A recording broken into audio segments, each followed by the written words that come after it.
के 7 बजे थे।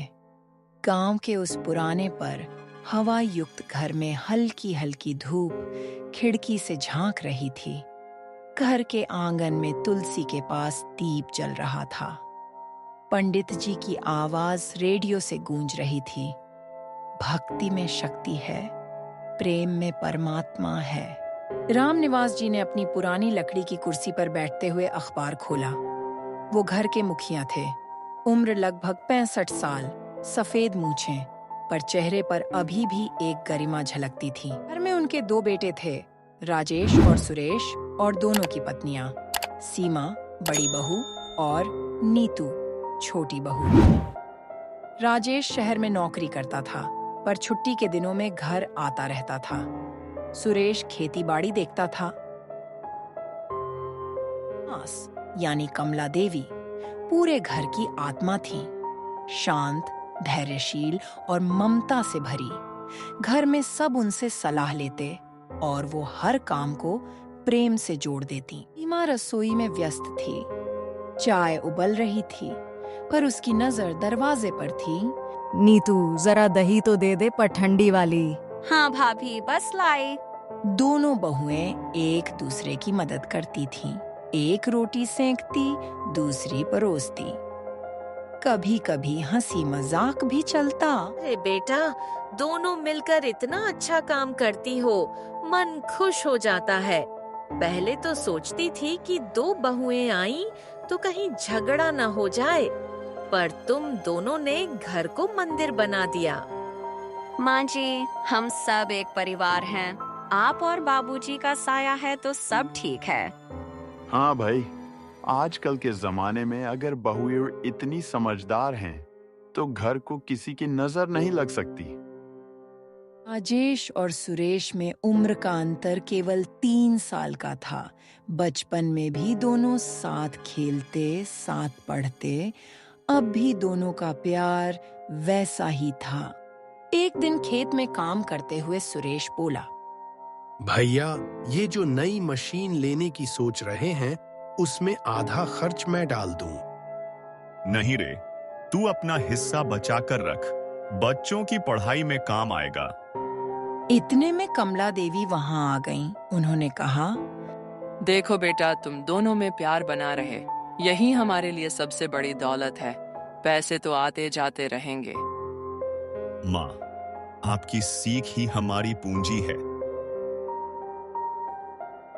शाम के वक्त सीमा और कमला देवी आंगन में बैठी थीं।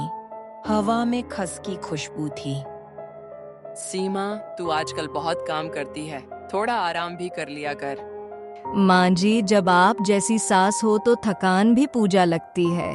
वैसे भी काम करने से मन खुश रहता है। बेटी, तेरे जैसी बहू पाकर मैं धन्य हो गई। जब तू आई थी तो सोचती थी, पता नहीं नई पीढ़ी की बहुएं कैसी होंगी, पर तूने मेरी सारी धारणाएं बदल दी। पास में नीतू ये बातचीत सुन रही थी।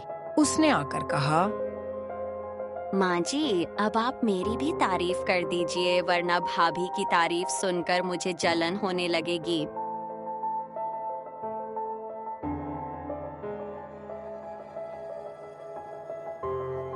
दिन सुबह का वक्त था।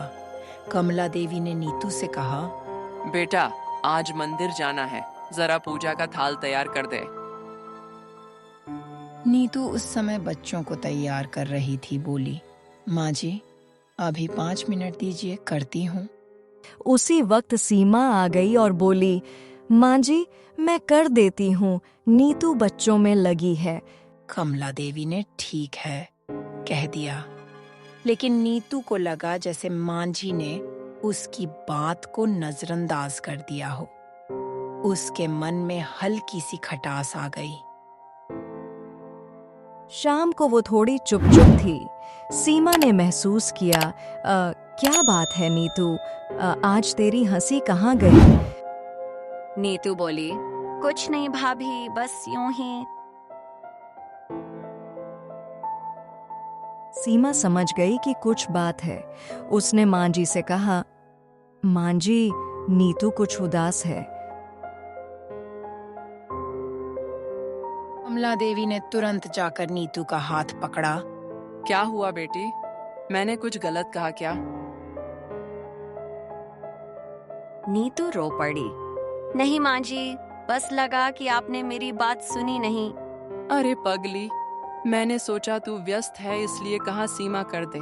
तू तो मेरी बेटी जैसी है, तेरे बिना तो पूजा भी अधूरी है।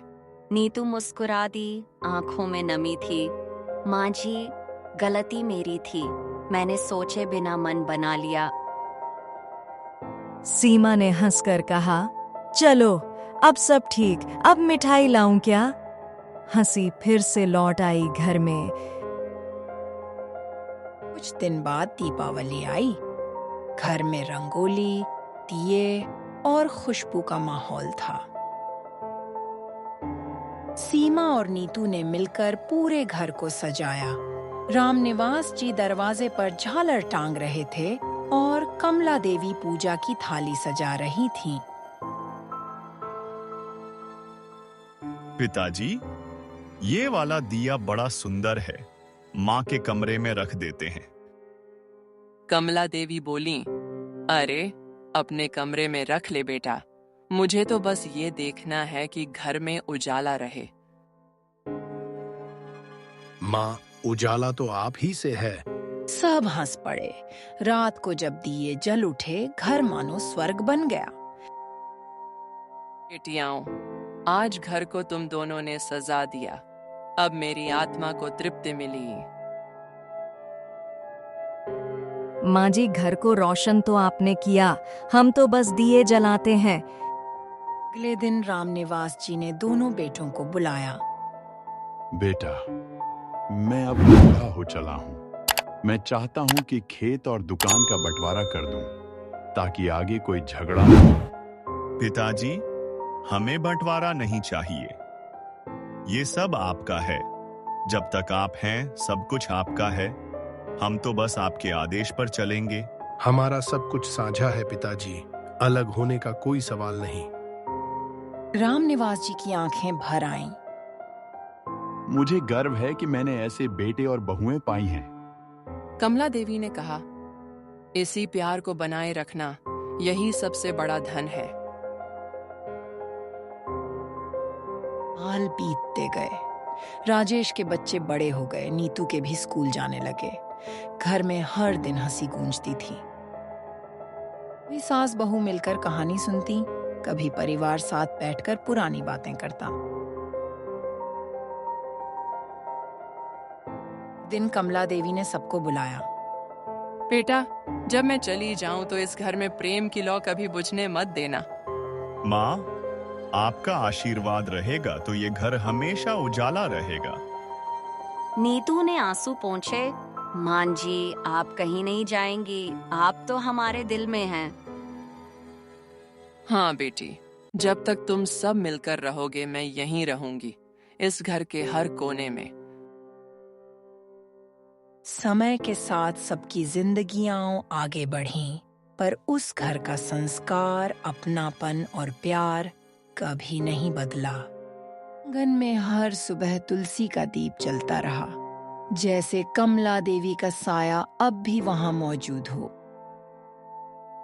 सीमा अपने बच्चों को समझाती, घर बड़ा कमरों से नहीं दिलों के मेल से बनता है, और नीतू जवाब देती, सही कहा भाभी, जब दिल मिल जाए तो हर दिन त्योहार बन जाता है। रामनिवास जी खिड़की से मुस्कुराते हुए कहते, ये है मेरा परिवार, मेरी दुनिया का सबसे सुंदर घर।